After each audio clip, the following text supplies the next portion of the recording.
It had been predicted by South Korean intelligence officials that the most likely period for a North Korean nuclear test would be between late October and early November, before the US midterm elections on November 8th.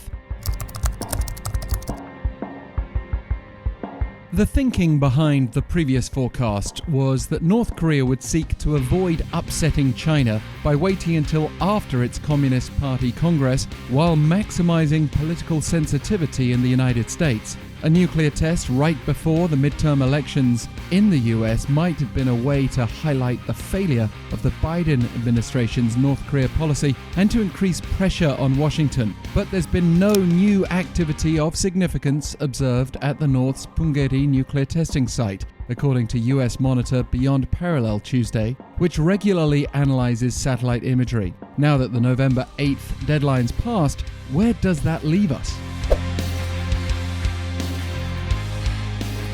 South Korean Unification Minister Kwon Young-se reiterated Monday that a North Korean nuclear test can be done at any time, though he admitted there are no concrete signs that it is very imminent. It's been generally accepted by outside experts that the North has already completed preparations for a 7th ever nuclear test, and first since 2017. There have been predictions throughout this year of a test, with COVID-19 previously cited as a possible reason for a delay, for example. But we do believe that the North actually has technical reasons for wanting to do this, so that it can confirm its smaller nuclear warhead capabilities. So if it's just a question of timing, we can only speculate.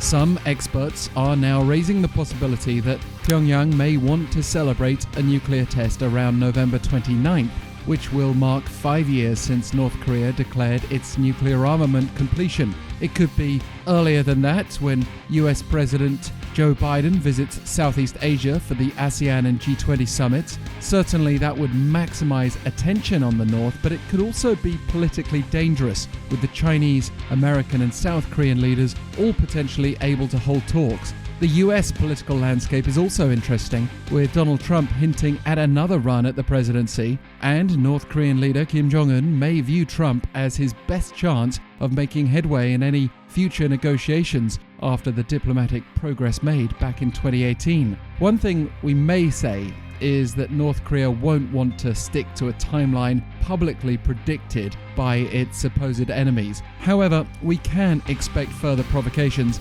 after the North's state media carried a warning Monday that the country's military would take sustained, resolute and overwhelming measures in response to joint military drills by South Korea and the US.